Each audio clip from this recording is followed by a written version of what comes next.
Welcome back to Organize, the business law breakdown. I'm your host, Professor Seth C. Orenberg, and today we're tackling a fundamental question in contract law. What makes a promise worth enforcing? We all make promises, but not all promises create legally binding contracts. So, how do courts decide which promises should be enforceable as a matter of law? Think about this. You promise to help a friend move for free. They might not hold you to it if you don't show up, or at least they probably won't haul you into court. But what if you paid a moving company $1,000 in exchange for help moving, and then they don't show up? That seems like a different story. Today we're diving into the world of consideration, what you give up or exchange to turn a simple promise into an enforceable contract. In our previous episodes, we covered how offers and acceptance form the backbone of a contract. But today we're moving into new territory, consideration. Consideration is the legal term for what each party gives up or promises in return for something else. Without consideration, a contract is literally just a one-sided promise. And one-sided promises are generally not legally enforceable. So today, we'll explore what counts as consideration, why consideration matters, and how courts decide if a promise is supported by consideration. We'll also look at alternatives to consideration in future episodes, like when a promise could still be enforced, even without a clear exchange of value. But that's a future episode. Today, we'll break down key cases, including Hammer v. Sidway, to show how courts have evolved from an old benefit-detriment test of consideration to the modern bargained for exchange test of consideration. Before we get into the details, let's talk about three key things you'll learn from today's episode. You'll learn how consideration, which under the modern test is the exchange of value between parties, acts as the cornerstone of contract formation, ensuring that each party has something at stake in the agreement. We'll explore the difference between past actions, which generally don't count as valid consideration, and current promises or commitments that are enforceable under contract law. And we'll examine key exceptions to the consideration requirement, such as promissory estoppel and promissory restitution in future episodes, remembering here that a promise might still be enforced without a traditional exchange of value. So, if you've ever wondered what turns a promise into a legally binding commitment, stick around. We're about to break down the price of commitment and how the law decides when a promise is enforceable. Now that we set the stage, let's talk about the core idea that makes promises enforceable in contract law: consideration. Simply put, consideration is what each party gives up or promises in return for an exchange promise. Consideration is the price of commitment. It's the thing that turns a casual promise into a legally binding contract. Let's define it technically. Consideration is the exchange of value between the parties. Each side must give something up, whether that's money, goods, services, or even a promise not to do something they are legally entitled to do. That's right, even refraining from action can be consideration. But without some sort of exchange, the contract is missing an essential element. Except for the rules we'll discuss in future episodes on promissory estoppel and promissory restitution, courts won't enforce a promise unless both sides are getting something in return.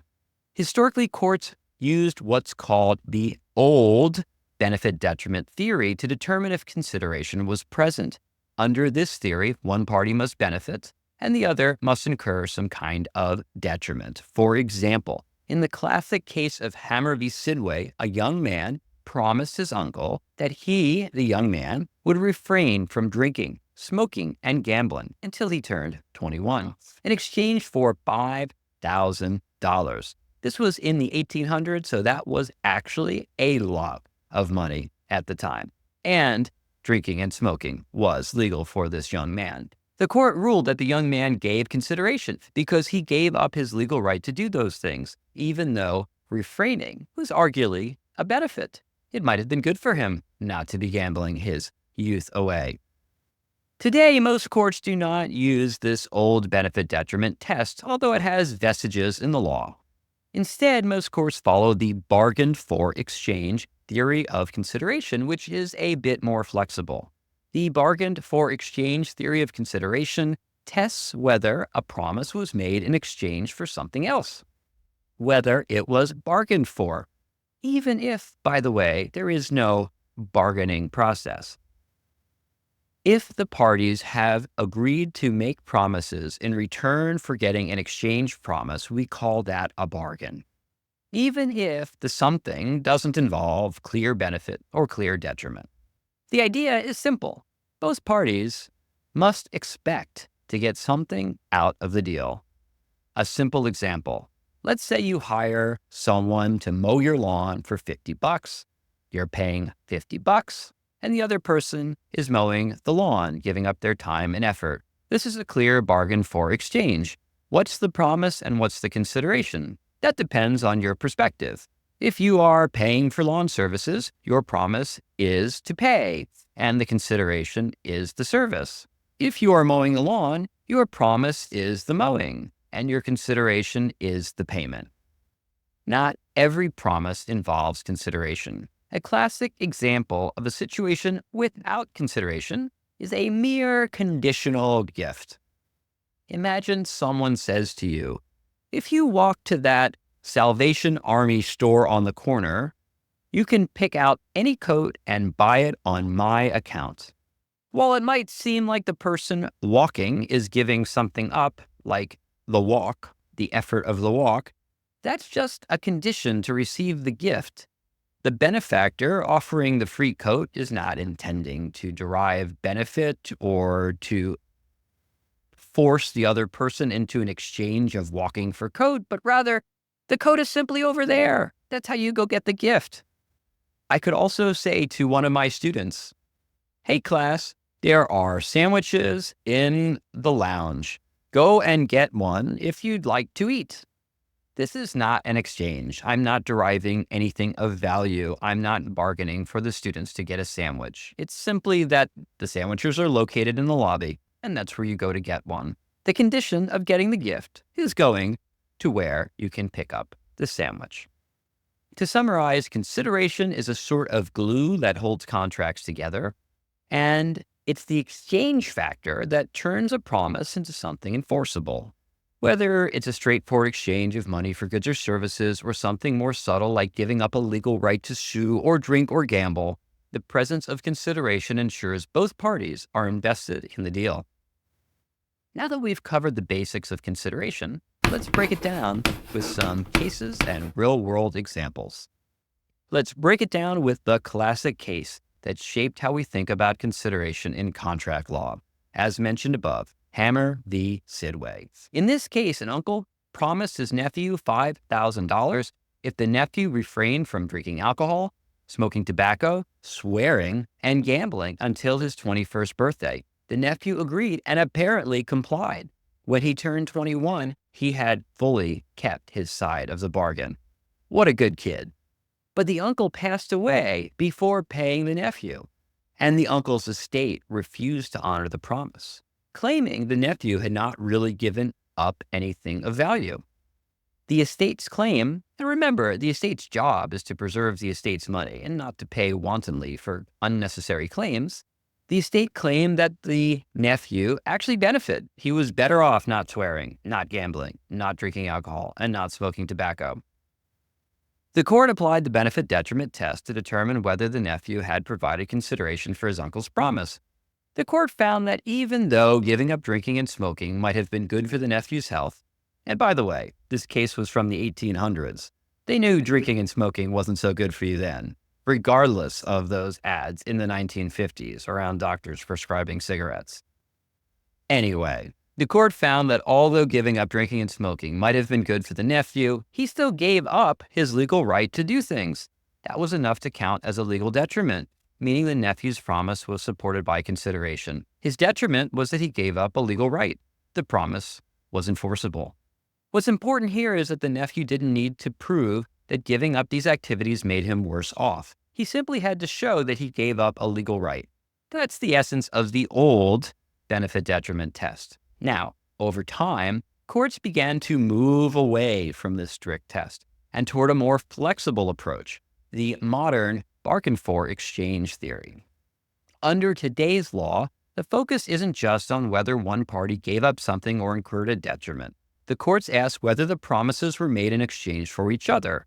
Was there a mutual understanding that each party was getting and giving something from the deal? That's the essence of bargain for exchange. Let's look at a modern case.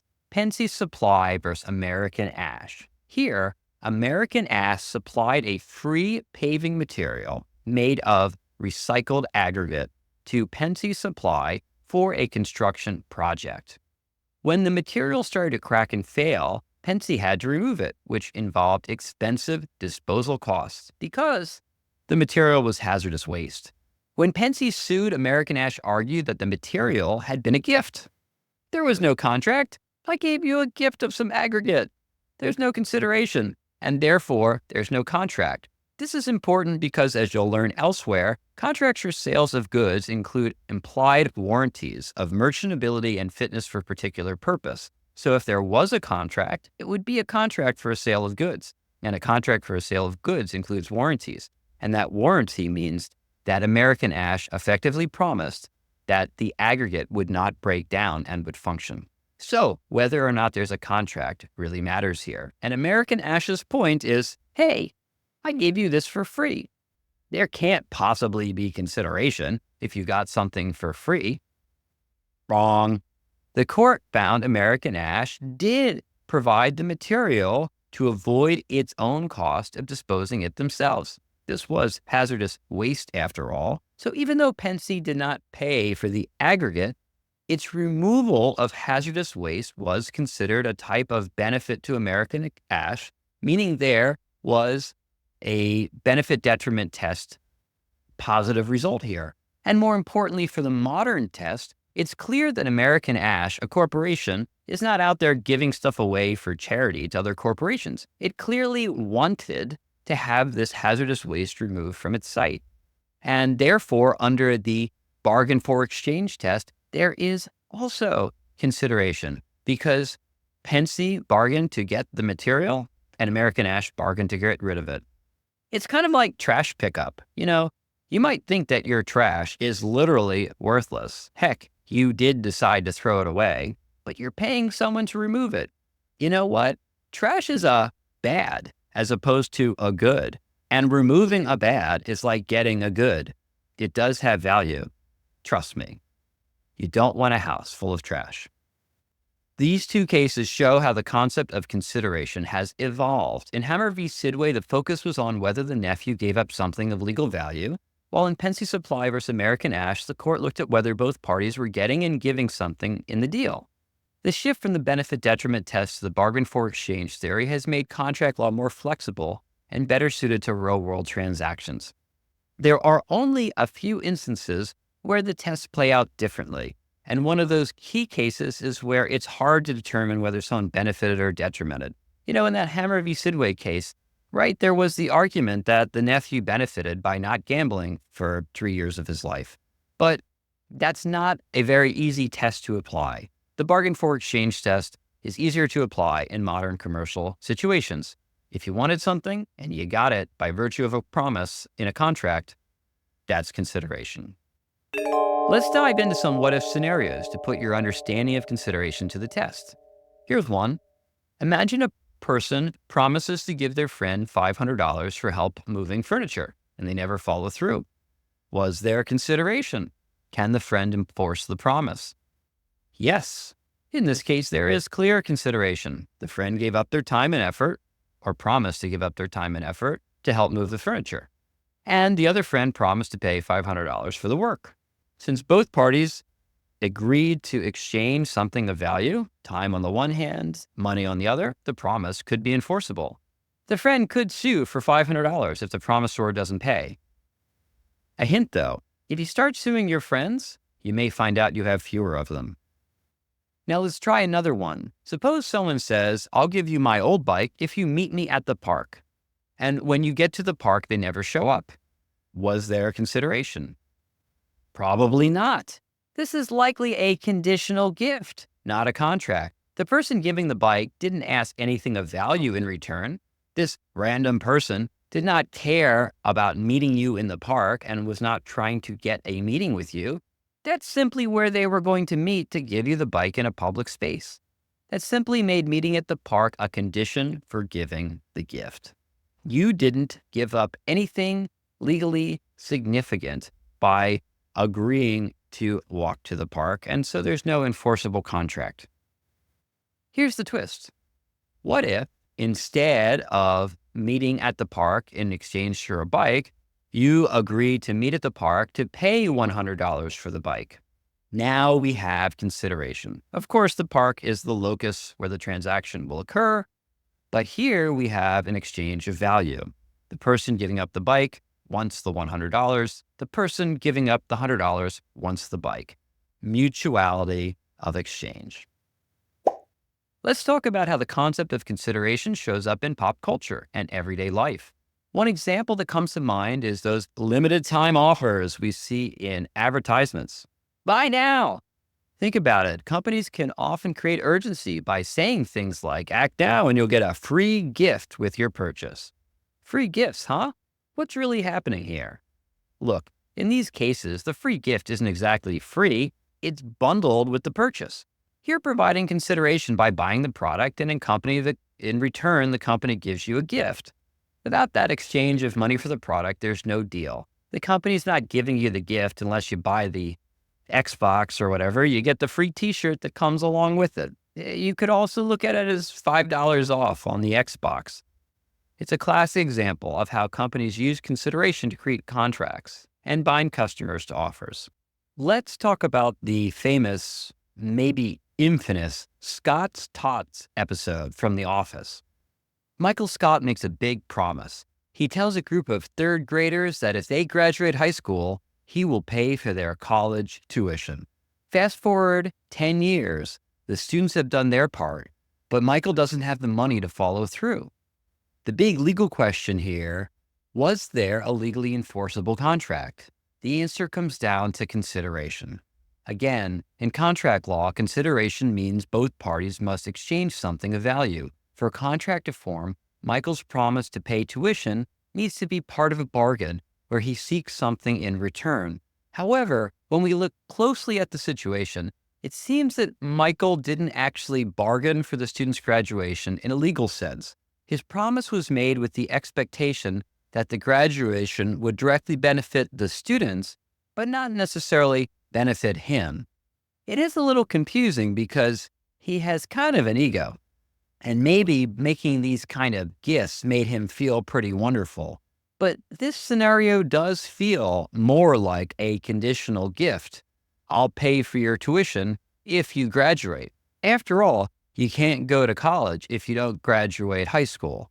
A conditional gift is not enforceable because the promisor, in this case Michael, isn't getting anything in return for the promise, at least not legally enforceable. Ethically, morally, it's a cringeworthy episode. You might think about whether Michael will be morally condemned for failing to make good on this.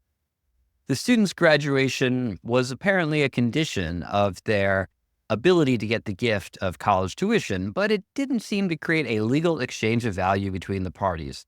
Essentially, the promise was based on goodwill, not moral obligation. And maybe Michael Scott is not the role model of goodwill. In contrast, in a case like Hammer vs. Sidway, the uncle definitely wanted the nephew who bore his name to refrain from smoking and drinking as part of their bargain. The nephew's performance was clearly tied to the uncle's personal goal of leaving a legacy in terms of a person in his family with his own name who was an upright person prepared to take on the family businesses. The nephew's performance, therefore, was more likely to be seen as an exchange for the uncle's promise. With Michael's promise, the motivation seems to be more emotional than legal, and it likely wouldn't be enforceable as a modern contract. That said, it's certainly a fun topic to debate. Let's look at how consideration plays out in the movies. In Jerry Maguire, Tom Cruise's character makes a heartfelt promise to his client, Rod Tidwell, saying, "I will show you the money." But if you remember the movie, the relationship between Jerry and Rod is built on a clear exchange. Jerry gets commission from Rod's success, and Rod expects Jerry to work tirelessly to get him the best deal possible. It's a classic example of consideration in action. It may seem like friends, but both sides are in a commercial relationship. They are getting something out of this deal, making their mutual promises enforceable. Whether it's a free gift tied to a purchase or a high-stakes sports contract in a movie like Jerry Maguire, consideration is everywhere. The key to turning a promise into an enforceable contract is that both sides give up something of value. That's what makes a deal real and legally binding. Let's wrap up with a quick recap of today's episode. We started by exploring the concept of consideration, what each party gives up in exchange for something of value. Consideration is what turns a promise into a legally enforceable contract, whether it's money, goods, services, or even foregoing a legal right. In the Break It Down segment, we looked at the classic case of Hammer versus Sidway, where the nephew gave up his legal rights in exchange for the uncle's promise of $5,000. We also discussed the modern application of the bargain for exchange test in the Pensy Supply versus American Ash case, where both sides benefited from the removal of hazardous material. Even though there was no price, we got rid of a negative and another person received a positive. The key takeaway is consideration is a glue that holds contracts together. It ensures that both parties are getting something out of the deal and that promises are made enforceable under certain conditions. It also keeps courts out of enforcing mere moral obligations. Without consideration, you might have a conditional gift, but not a contract.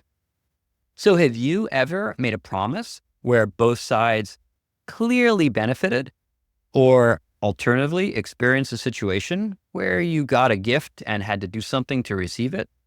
Share your stories with me. I'd love to hear them. If you have any questions about the topic, feel free to reach out. Your experiences could be shared in a future episode. Don't forget to subscribe, leave a review, and share this podcast with anyone who might benefit from understanding the ins and outs of business and commercial law. Next time, we'll dive into alternatives to consideration, promissory restitution, and promissory estoppel, exploring how some promises can be enforced even when there's no clear exchange. That's all for today's episode of Organize, the Business Law Breakdown. I'm Seth C. Orenberg, and I thank you for tuning in and exploring the consideration doctrine with me today. I hope you found today's conversation informative and helpful. So remember, friends, until next time, keep your agreement strong and your argument stronger.